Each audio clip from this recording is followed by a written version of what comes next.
Hello అండి అందరికీ. ఈరోజు మన వీడియో వచ్చేసి పూర్ణం బూరెలు. అది ఎలా చేసుకోవాలో ఏమేం కావాలో ఈ వీడియోలో చూసేయండి.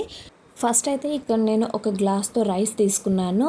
మనం రైస్ ఏ గ్లాస్తో తీసుకున్నామో అదే గ్లాస్తో మినపప్పు కూడా తీసుకొని ఒక 2 సార్లు నీళ్లు పోసుకొని కడిగి ఇలా మళ్ళీ ఒకసారి వాటర్ పోసుకొని ఒక 6-7 గంటల పాటు నానబెట్టుకోవాలి. అలాగే మనం ఏ గ్లాస్తో అయితే మినపప్పు రైస్ తీసుకున్నామో అదే గ్లాస్ తోటి శనగపప్పు కూడా తీసుకొని కడిగేసి నీళ్లు పోసి నానబెట్టుకోవాలి.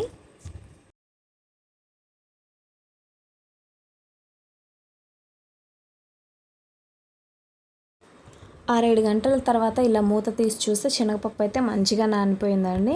ఇప్పుడు దీన్ని ఒక కుక్కర్ తీసుకొని ఆ కుక్కర్లో ఒక 3 విజిల్స్ వచ్చే వరకు శనగపప్పునైతే ఉడికించుకోవాలి.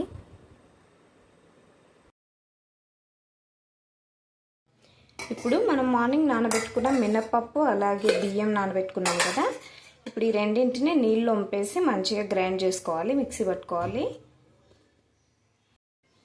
ఇలా ఒక మిక్సింగ్ బౌల్ తీసుకున్న తర్వాత ఇక్కడ మనం వాటర్ అన్నీ వంపేసుకున్నాం కదా, మినపప్పు అయితే మంచిగా నానిపోయింది. ఇప్పుడు దీనంతా ఒకటేసారి తీసుకొని మిక్సీ పట్టుకోవాలి. ఇలా మొత్తం మినపప్పుని ఇలా మిక్సింగ్ బౌల్లోకి తీసుకున్న తర్వాత కొద్దిగా వాటర్ యాడ్ చేసుకుంటూ మినపప్పుని అయితే గ్రైండ్ చేసుకోవాలి.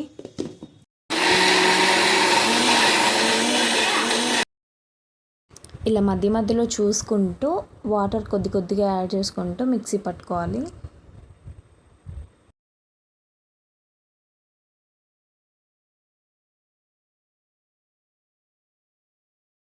మినప్పప్పు మొత్తాన్ని ఇలా సాఫ్ట్గా మిక్సీ పట్టేసి ఇప్పుడు దీన్నైతే ఒక బౌల్లోకి తీసుకోవాలి. అలాగే అదే మిక్సీ జార్లోకి మనం నానబెట్టుకున్న రైస్ని కూడా తీసుకొని కొద్దిగా వాటర్ యాడ్ చేసుకొని మిక్సీ పట్టుకోవాలి. ఇక్కడ మనకు వచ్చేసి రైస్ కొంచెం బరకగానే మిక్సీ పట్టుకోవాలి, అప్పుడే పూర్ణం బూరెలు క్రిస్పీగా వస్తాయి.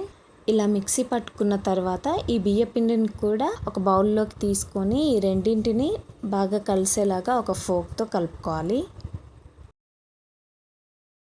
ఫస్ట్ టైం పూర్ణం బూరెలు ట్రై చేసే వాళ్ళైతే ఈ పిండి కొంచెం చూసుకొని కలుపుకోవాలండి. ఎందుకంటే ఈ పిండి లూజ్గా వస్తే మాత్రం మనకి పూర్ణం బూరెలు సరిగ్గా రావు. మనకి పూర్ణం బూరెలు సరిగ్గా పర్ఫెక్ట్గా రావాలంటే మనకి పిండి ఈ కన్సిస్టెన్సీలో ఉంటే పర్ఫెక్ట్గా వస్తాయి. మనకి పిండి అయితే రెడీ అయిపోయింది కాబట్టి పక్కన పెట్టేసి మనం ఉడికించుకున్న శనగపప్పునైతే ఇప్పుడు ఒక ప్లేట్లో కానీ లేదంటే ఇలాంటి ఒక జల్లెడ ఉంటుంది కదా, దాంట్లో కానీ వేసుకొని శనగపప్పునైతే చల్లారబెట్టుకోవాలి పూర్తిగా. అప్పుడే మిక్సీ పట్టుకోవడానికి మనకి అనుకూలంగా ఉంటుంది. అలాగే ఈ శనగపప్పులోకి ఇక్కడ 1 కప్పు వరకు నేను బెల్లం తీసుకుంటున్నాను. అలాగే దీంట్లోకి 2-3 యాలకులు కూడా యాడ్ చేసుకోండి. నేను ఇక్కడ యాలకుల పౌడర్ అయితే తీసుకున్నాను. ఇప్పుడు వీటన్నింటిని మిక్సీ పట్టుకోవాలి. ఇలా మిక్సీ పట్టుకున్న తర్వాత పూర్ణం మొత్తాన్ని ఇలా చిన్న ఉండలుగా చుట్టుకోవాలి.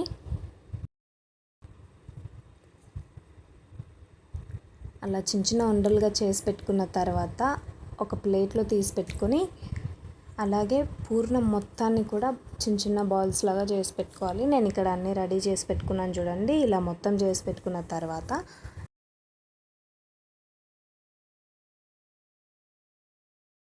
మనం మిక్సీ పట్టు పెట్టుకున్న పిండి ఉంది కదా, దాంట్లోకి కొద్దిగా వంట సోడా యాడ్ చేసుకొని ఒకసారి కలిపేసి పక్కన పెట్టేసేయండి.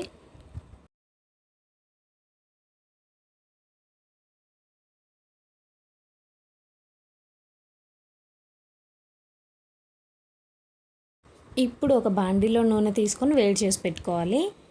నూనె వేడెక్కిన తర్వాత ఇలా కొంచెం పిండిని వేసి చూస్తే అంటుకుపోకుండా నూనె పైకి తేలుతూ రావాలి. ఇప్పుడు గ్యాస్ని మీడియం ఫ్లేమ్లో పెట్టేసి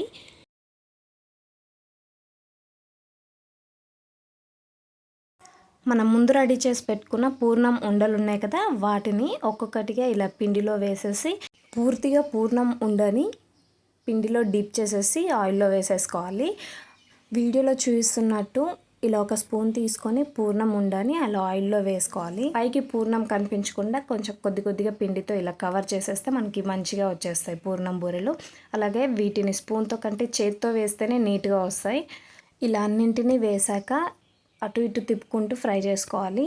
చూసారు కదా, నీట్గా వస్తుంది. మనకి ఎక్కడ క్రాక్స్ వచ్చినా కానీ మొత్తం పూర్ణం మొత్తం ఆయిల్లో పడిపోయి ఆయిల్ మొత్తం ఖరాబ్ అయిపోతుంది. ఇలా మంటను మీడియం ఫ్లేమ్లో పెట్టుకొని ఒక్కొక్కటిగా ఇలా మంచి గోల్డెన్ కలర్లోకి వచ్చేంత వరకు వీటిని నూనెలో ఫ్రై చేసుకోవాలి. ఇలా పూర్ణం బూరెలు అయితే మనకి పర్ఫెక్ట్గా వచ్చేస్తాయండి. మీరు కూడా ట్రై చేసి చూడండి. వీడియో కనుక నచ్చితే చిన్న లైక్ ఇచ్చి అలాగే మన ఛానల్ని మాత్రం సబ్స్క్రైబ్ చేసుకోండి. ఇలా పైనుంచి క్రిస్పీగా అలాగే లోపల సాఫ్ట్గా ఉంటుంది, చాలా బాగుంటుంది. మన సౌత్లో అయితే ఎక్కువగా చేస్తుంటారు ఈ రెసిపీని.